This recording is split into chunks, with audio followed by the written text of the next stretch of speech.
All right. We are live for the Friday edition of the morning check-in. And as always, looking forward to connecting and finding out what you guys are keeping your eyes on. And as you can tell, doing the straight and narrow viewpoint today, just because it's a good way of switching things up a little bit, as well as having it streamed on the shorts feed, which allows more people, perhaps some new viewers, to get a chance to check out the channel. So looking forward to connecting. Everything remains the same. Going to touch on some good news, some resources, and of course, a lot of the noise that's taking place, and it has a lot to do with tariffs being used to cover up or to hide the ongoing currency wars. Because at the end of the day, we all know that at the heart of our problems, it's the debt and the currencies associated with the debt and the reset that we're experiencing. And so Donald Trump is out once again, passing tariffs, ultimately, trying his best to make it appear as if he's trying to take a strong footing against opposing forces such as the BRICS nations or Mexico and Canada, whoever.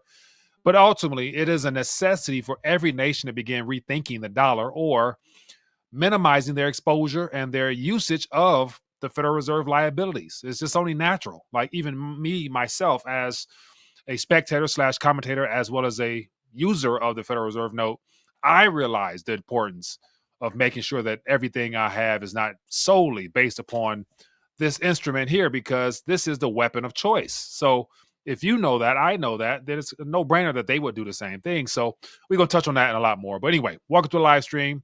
As always, for those who are plugged in, appreciate you for blessing with your presence. Let me know if you can hear me. Let me know if everything is running smoothly on my end here. I'm hoping not to have any technical issues, even though for some reason it is more than probable to have some type of issue. So I'm hoping that's not the case, but we're going to keep it moving and hopefully make the best of the situation. So let me make sure I'm streaming on all platforms. And for those who might be new, I never know, make sure that you are letting your voice be heard in the chat in the community section part, or if you watch the replay, definitely do that in the community section. So before I move forward, let me just share a couple of tabs on my end here for those who might be new. Let me make sure I am flowing here. So those might be new, you never know. Beneath this video here, make sure you guys hit the bell or the check mark so you subscribe, so you'll always be able to plug in when we go live, and you'll never miss an update as well as a news briefing. So that's just a good way to plug in with the community. And also, I want to make sure that everybody realize where you can connect with RTD. Scroll down to the very bottom, click the RTD social media tab. You can join me on any of these platforms here to make sure you can stay connected as well. And during the day, I share articles all throughout the Telegram page, so you'll never be without some updates. So that's just something to check out for those who are interested. And that's one less thing that you have to worry about if you stay connected. Okay, so let's get into some stories, man. Let me get into some stories. Give me a second here. I'm going to start off with the good news, and then we're going to get into some resources and then everything else. So let me open up my pages here so you can see what I see, and then we'll get it going. Feel free to leave some thoughts, ideas, suggestions out there. And so as you can see, this is the good news for today, January 31st. It's called "The Kingdom Advances with Force," based upon a statement made by Yeshua in reference to some comments about John the Baptist. And so let's jump in this real quick. And I put together these, devotions for the sake of you being able to get something to start your day going in the mornings with some good news, the most important news. All right, it says here, from the days of John the Baptist until now, the kingdom of heaven has been subjected to violence, and the violent take it by force. And when I come across this particular passage here, I always think about like kingdom, violence, like, what exactly was he referring to here? And so this right here gives a little bit of insight to it. But ultimately speaking, it has everything to do with the fact that John came on the scene to prepare the way for the king, and he was preaching the same message. Repent, for the kingdom of heaven is near, and everything that comes from that. So there's so much context, so much richness within that one phrase there.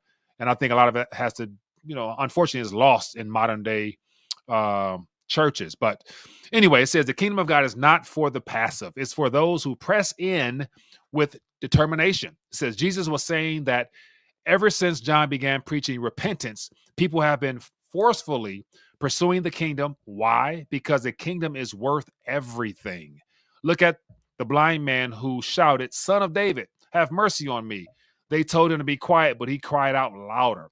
That's kingdom force. It says, look at the woman with the issue of blood. She pressed through the crowd just to touch his garment. That's kingdom determination. This is not a time for weak faith. If you want to see God move in your life, you must pursue him with everything, your prayers, your obedience, and your boldness. The enemy wants to resist you, but the kingdom belongs to those who refuse to back down.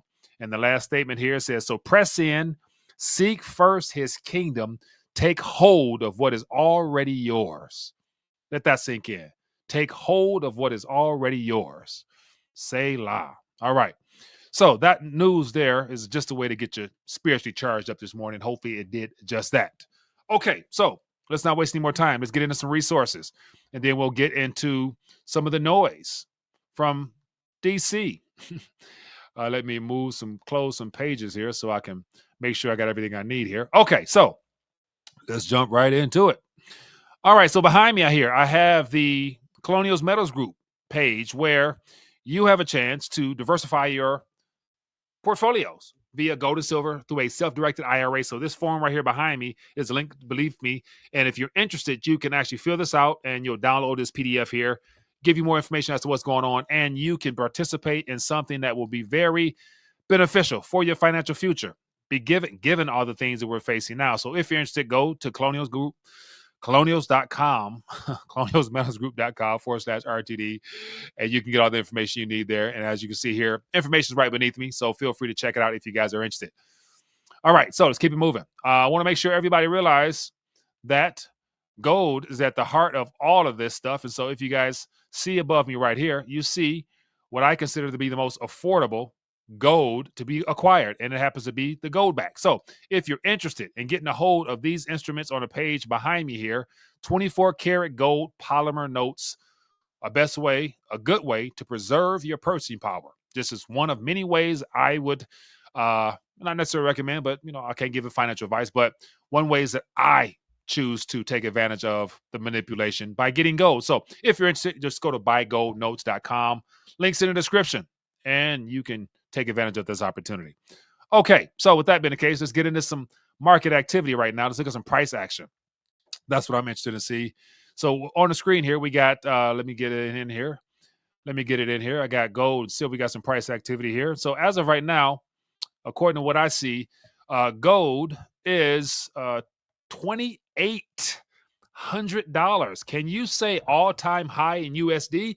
This is the currency war. This is the reason I believe Donald Trump has to talk big and bad, using tariffs as a cover-up, because the world has made a choice. They've made some tough decisions. They have decided to reallocate out of these instruments into the things that are tried, true, and tested, that's been here for quite some time, that has survived all resets and still remains true. And that's gold. So gold is $2,800, people. Something's happening. And of course, this has a lot to do with the UK situation, everything in between. So, we're at 2 weeks, a week and a half into Donald Trump's presidency. And, we're seeing all-time highs in gold and silver. You're 31.49. You can't ignore that. That's just, it's peanuts, but you can't ignore that because something's happening. So platinum, palladium is there. And so it's going to be interesting, next couple of days, give or take. So just something to pay attention to. And of course, you can't ignore cryptos because that's where the bankers want to go. So this will be the MAGA wealth effect, price appreciation opportunity for those that love to speculate. And so I personally believe, and this is something that I ponder often, for those who want to potentially double, maybe triple, depending on your strategy, your gold or silver holdings, being able to put some into where they're steering you and waiting for it to appreciate in nominal value, which it has to because the currency is being destroyed, and then getting out according to whatever your strategy is, and then putting it back into your insurance policy, i.e. gold and silver, may not be a bad idea. But then again, that's just it's not financial advice. It's just one man's opinion. But we got right now Bitcoin at 105, and that says a lot. But then gold at 2,800 to me says more, because gold, once again, on the Federal Reserve's books, the gold certificates are listed at $42.22 for 1 ounce of gold, according to the calculations of what the federal government and the central bank has. So we know something's wrong there. It's a big disconnect. So anyway, this is just something worth paying attention to. But I want to get into the news. Let's get into the news. So as always, for those who are plugged in and you want to get an idea as to what I'm really talking about here, and so over on Rumble, someone says this chart is an IQ chart, reflects people's IQ. No doubt. Okay, so go to rtd.news. It'll take you right here, and then you can see all the articles I'm going to touch on, but they're listed right here. And just, if you hit Control F, you can type in any subject matter that might interest you in reference to geopolitics, news, monetary issues, and it'll pop up here because this is a wealth of articles of a variety of sort. All things I think are relevant to this transition we're in. So, very first one, as you can see above my head, global currency clash. Trump threatens the BRICS with severe tariffs. He's out here playing big and bad, like he's going to, I guess, make America great again. How? When our currency is trash, relatively speaking. Okay. So here we got from Independent. This is an interesting article. It says Trump repeats 100% tariff threats to BRICS nations if they attempt to replace the dollar. This is as of released this morning. So let's think about this for a second. Okay, we're going to replace the dollar. I don't really think the BRICS or China or Russia really want to replace the dollar because they still have some of their reserves in U.S. liabilities, aka dollars.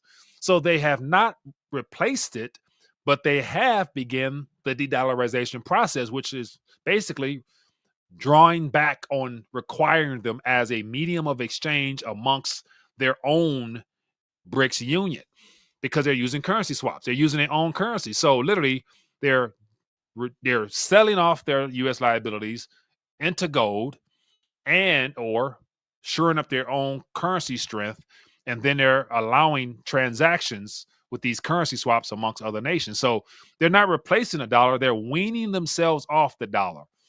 And so that could be very misleading. But when you threaten somebody with 100% tax, basically, if they do something that has nothing to do with your nation, this is all about in the best interest of my country. If I was the president of, whatever land, and my currency is basically being destroyed because we're indebted to you because of your currency, I would naturally do what's in the best interest of my nation. That's just me. And so I think about this as I'm, just discussing this. I think about this from the same standpoint of as a individual responsible of his household. If I know that the overseers of our national currency, the central bank, the treasury, and the federal government, and they're not operating in the best interest of me as a holder, as someone who works, earns, saves, and invests with this particular instrument here, then I too have to begin considering what are my options, because I want to preserve and protect my kids. And so common sense tells me if you know something is on its way out, you have to just use or save less of them. It's only natural. And once again, because I'm here now. Hopefully, I'm trying to give an analogy that shows you how if nation states are rethinking the dollar, you too should be rethinking the dollar as far as how you are pricing your financial future. Because as I've always said, there is no financial future in a government liability. It's just not possible because government liabilities are debt instruments. So how can you preserve your future in debt, especially if it's debt that you owe somebody, i.e. taxes? Okay, but I can go on and on, but you never know who's new. That's why I have to reiterate some of these points here. But for the sake of simplicity, let me, as always, I have to bring up a visual aid. And so a lot of this has to do with where we're at now in this world order, is a good way of putting it. Because we've gone from a unipolar to a multipolar. And that was, according to, what's his name? What's the guy's name? Putin last year. Him and his cohorts announced that. And so here we are now. Let me bring this on the screen here. This is ultimately what we're up against. And so as you can see here, the last days of dollar supremacy. And every couple generations, give or take, there's a changing of the guard. And the Federal Reserve is no different. And so it's only natural that things shift. So as I zoom in here so you can see what I see, I'll give you just some relevant time frames.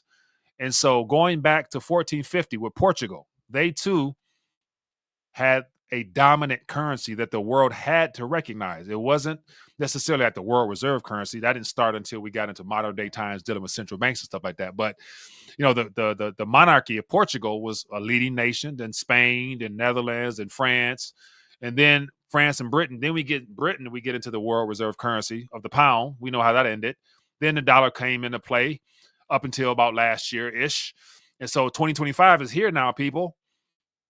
I would assume a lot of this tariff talk has to do with the fact that decisions have already been made, contracts signed, hands shook, hands have already been shaken on what nations or states will do.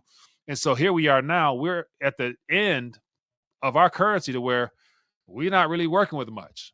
And I'm talking about just looking at the Federal Reserve note from a global standpoint. Here domestically, we're going to use these things. They got a new version coming out soon enough after all this stuff unravels. So we will be using a digital representation of something labeled as a dollar in a different form. So just a little side note for those who care.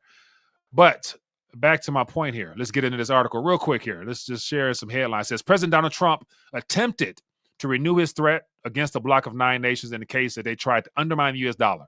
Okay, undermine the U.S. dollar is what the Western media would use this as to make it look like those 9 nations are a threat.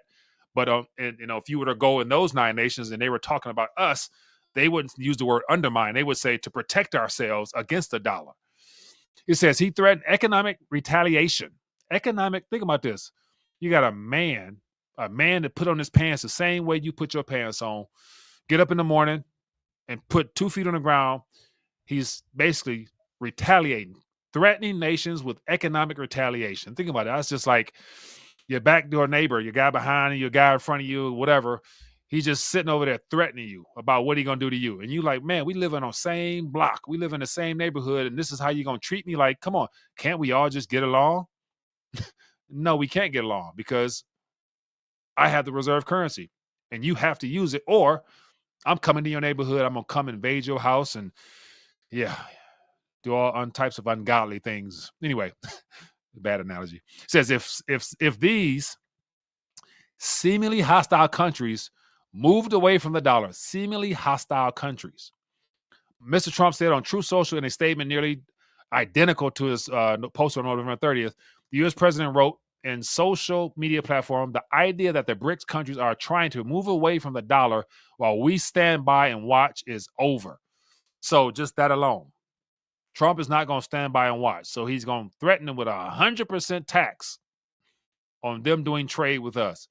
And that's the part where I'm like, okay, that sounds big and bad. And if you didn't know any better, meaning that you're just a typical layman and didn't realize we were in the midst of a reset, you'd be like, man, go ahead, get them. You know what I'm saying? That's those evil dictators. They are.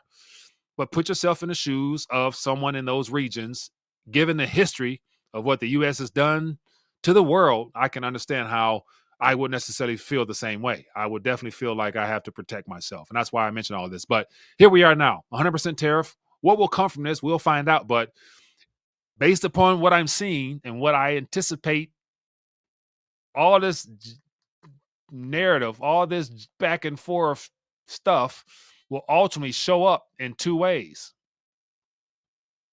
The price of gold, which, like I mentioned before, the price of gold tells us that something is shifting behind the scenes, all-time high.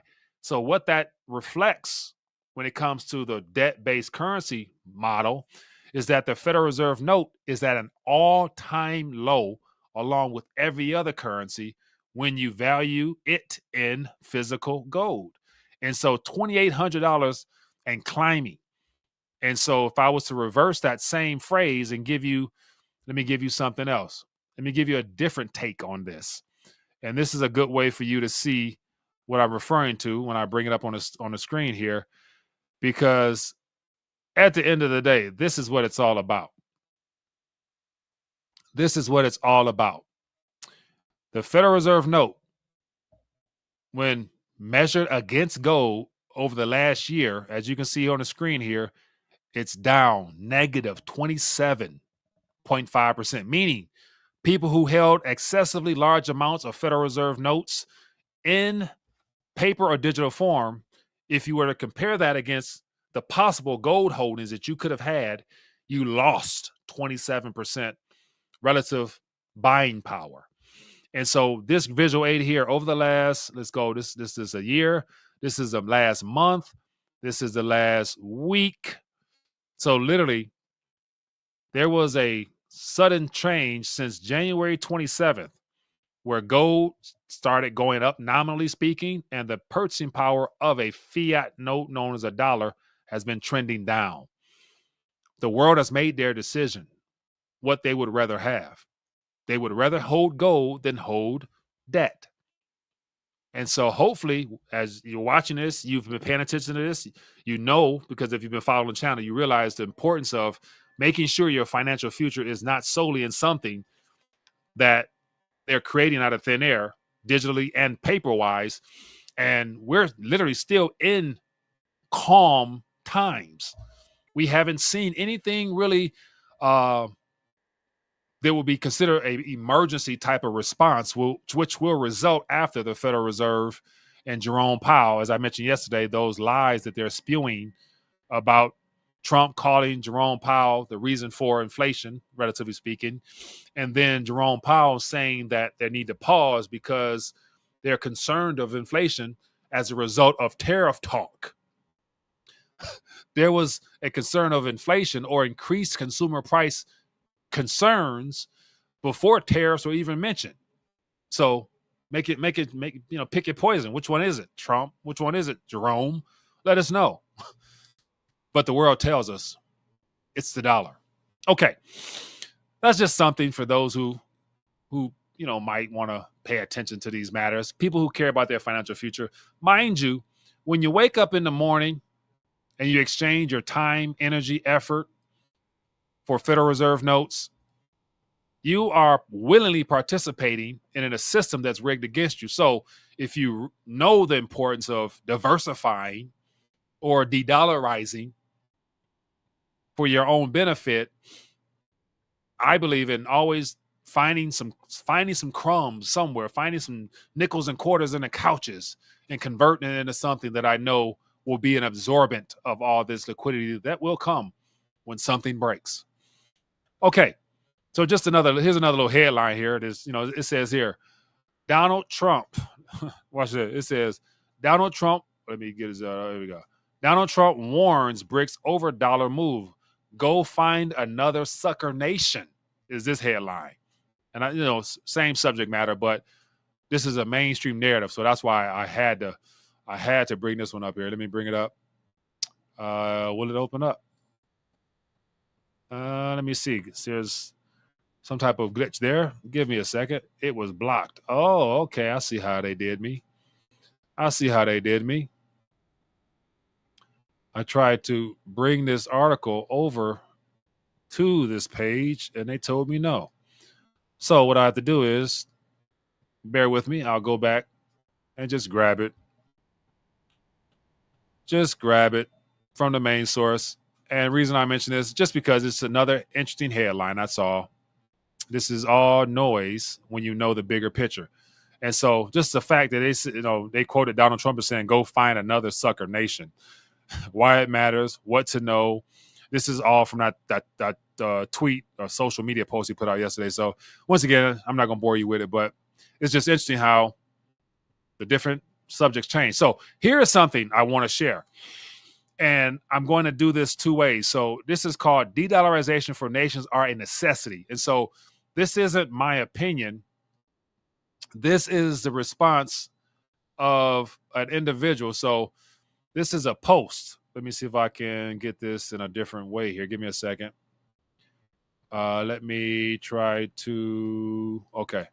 So this post here is a gentleman speaking. I don't know who he is, but this was reshared by the dollar vigilante, I think. But it's from going underground. And so I'm gonna read this, and it's a minute and 30-second clip of him actually explaining why it is in every nation's best interest to de-dollarize because of the way the system was set up against them. So there's 160 or whatever so countries, and what he's basically pointing out is that if you're not a chosen nation, i.e., one of the globalist, G7 nations that have been the benefactors of all the manipulation via resources, via having just completely ransacked Africa. He's using Africa as an example here as to why it is in Africa's, in particular, all the nations within Africa's best interest to get away from the dollar. And so I'll read this real quick, and I'm gonna play it so you can hear it, because it would further elaborate my point here as to why you need to really begin. America is never going to pay off its debt. It doesn't have it to pay. Its debts are in its own currency. And he says we can simply print it. The African debt is not in its currency. Africa has to earn dollars. It says Donald Trump may rail against de-dollarization and BRICS, but for Africa and many countries of the global South, this is why de-dollarization is not a political choice, but an economic necessity. And so give me 1 second here, and I'm going to play this video clip because I think it is important that you guys hear what he said, because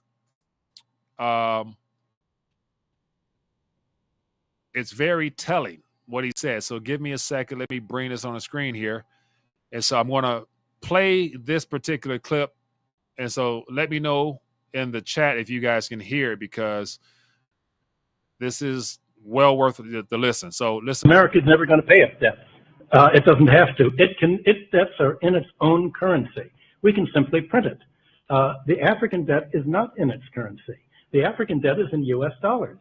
Africa has to chat with a thumbs up you can hear. U.S. dollars, and the only way it can earn the U.S. dollars is not to be assassinated for growing its own food and becoming independent and doing something that the United States does not like.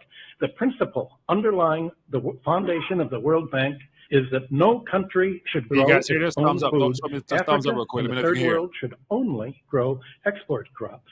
To export, in order to have an oversupply of cocoa and other tropical raw materials, to keep down the price, they must buy their grain from the United States or Europe, so that if they do something that we don't like, we can do what America tried to do to China in the 60s. We can sanction them. We can say, we're going to starve you. We're going to not export any grain to you. So owing their foreign debt in dollars means that they have to somehow sell something that the United States wants, not what they want.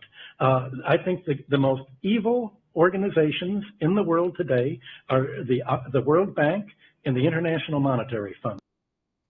All right. So basically what the gentleman was saying is that the system has been set up to where every nation has been forced to do everything in the dollar-centric world. Even in Africa, Africa is not allowed to do such things such as grow their own food. They have to buy everything that they need for their nation state in U.S. dollar terms from foreigners. So that always keeps them enslaved and keeps them in check. And if they decide to try to do something outside of what is desired by the globalist nations, they're sanctioned. And so we witness that the idea of sanctions and tariffs are a part of the entrapment to keep you in this illusion of like this one world unipolar type of nature that has been dollar centric for the last almost 100 years now. And it's the result of the World Bank and the IMF's way of trying to make sure everything is ran through them and the SWIFT system and everything and the like. So it makes you subservient to the dollar system. And this is what Trump doesn't want to become exposed, to where people realize that they're not a threat to us. They're trying to free themselves from debt slavery, in a sense, even though they all have their own issues, because the same central bankers that control the monetary system have captured majority of the nation states to where the currencies within those countries are also debt, i.e. look at the nations in Africa, the ECOWAS system, which is about 15 nations, that they use the French franc, which it's not even a currency used in France anymore. They use the euro. But the nation of France have enslaved those ECOWAS nations and forcing them to use the French franc. And so France has benefited for almost what's 50, 60 years since this Ponzi scheme been underway. And that's why I think three nations, Mali, Burkina Faso, and a couple others have all decided we're not using that no more. We're not paying you taxes on your currency no more. So you see what I'm saying? This is what is going on here. And Trump's disguising this as, terrorist, big bad, his threat to our dollar. And he's the same president prior to becoming president saying that the dollar was a problem. I go back, I showed the other day, him saying that the dollar, they're destroying the dollar, the dollar this. He was talking truth then about how dangerous it was. But now, as the president, you want to save it. At the same time, you want stable coins. And at the same time, your entire staff around you is all crypto related. Okay. Sure, I'll ride with you on that one. Sure. I'll ride with you. Okay. Let's keep it moving. A couple other things here. Give me a second here. Let me get back to where I was trying to go. So that I think that was a good. So you can find that. You can find that.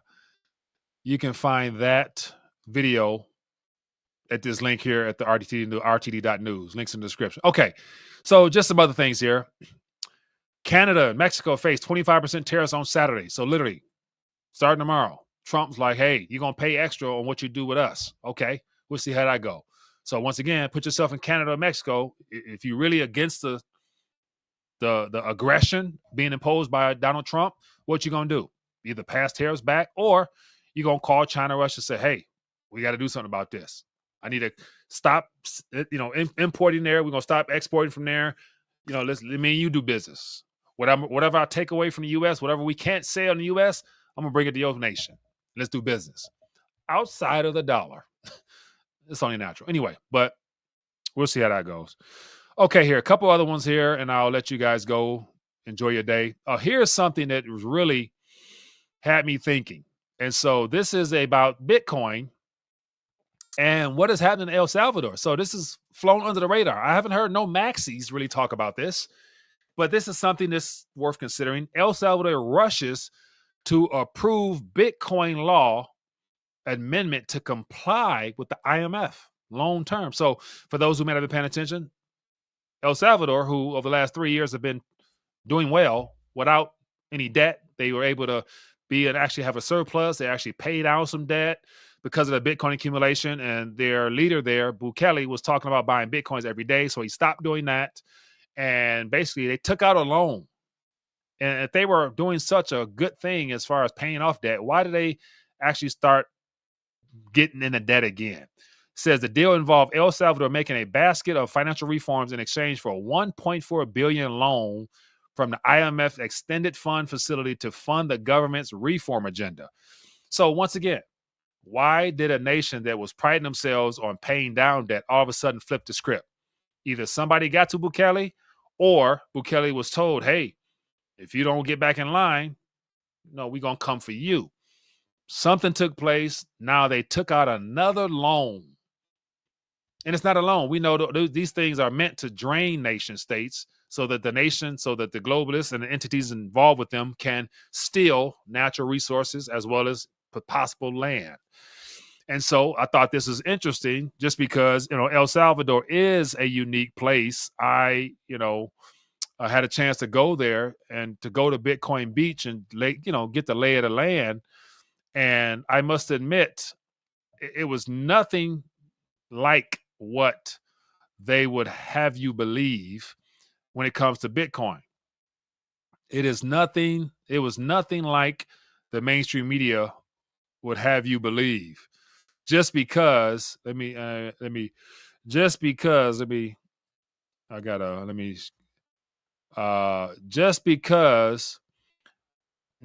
there, and this is just, I can go on and on, but I haven't really talked much about it, but nobody there uses Bitcoin except foreigners. And everyone I came in contact with, they were not They were not from there. And so El Salvador is a dollar-centric area. And so they are forced to use a dollar. And that's why I knew, something wasn't right. I knew that something didn't smell right about all that activity. And so just let me, for those, I don't think I've ever mentioned it before, but just sharing a little head snap. This is me on the beach in El Salvador. This is the El Zonte region, literally, a mile from Bitcoin Beach.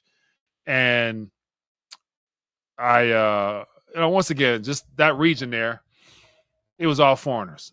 The locals don't use Bitcoin. They have no interest in it, really. They need dollars. All they want is dollars. So that was a whole, yeah. It was a lot of the propaganda coming out of that whole El Salvador action was literally maximalists trying to really make it seem like, oh, El Salvador is going to become a Bitcoin nation. Okay. I was talking to people down there outside of the foreigners.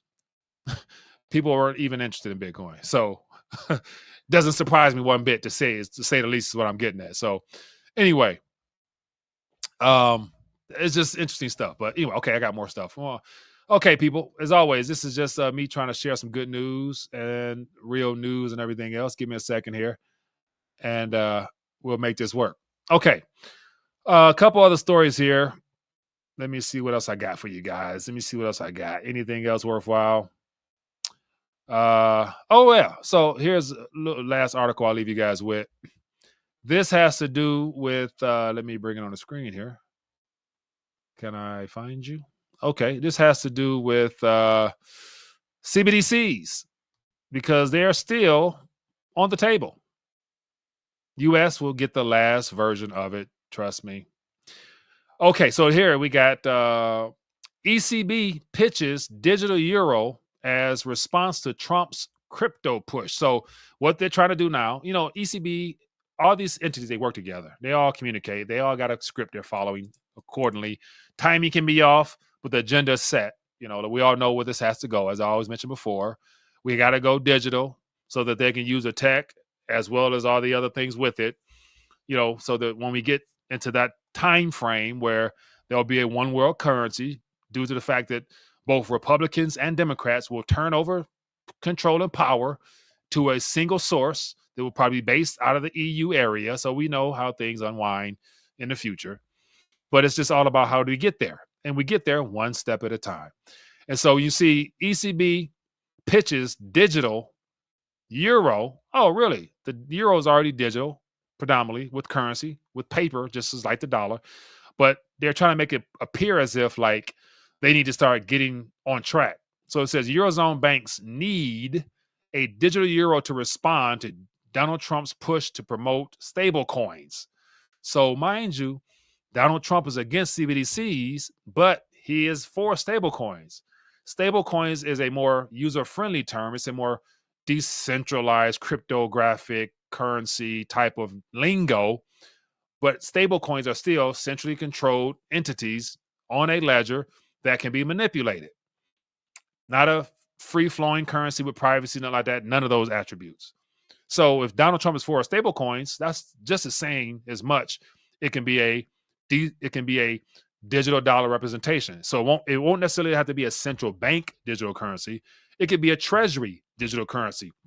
It can be Elon Musk collaborative X platform digital currency, but it's still controlled and it has eyes and, God forbid, it's eventually going to have ears in reference to what it can see as far as your transaction. So they're not on a different page. They're just wording it differently. It still says here, a type of cryptocurrency that is typically pegged to the US dollar. ECB board member, whatever said on Friday. Trump said he would promote the development and growth of lawful and legitimate dollar-backed stablecoins worldwide. So this is a quote that they gave to Trump. Promote the development of and growth of a lawful and legitimate dollar-backed stablecoin worldwide. And so, but this is just a narrative. They're just trying to tell us that the ECB needs to get on board because Donald Trump is talking about coming out with a stable coin, Right. So they had to change the logo because a lot of people caught on to the narrative of CBDCs. Joe Biden and Kamala Harris side of the aisle didn't do a good job of trying to really convince the people because they went woke first. And, you know, when you go woke, you go broke. And so it exposes a lot of things. So here we got now, Donald Trump has been told to change the narrative, use the word stablecoins, not CBDCs, and we'll be all fine and good.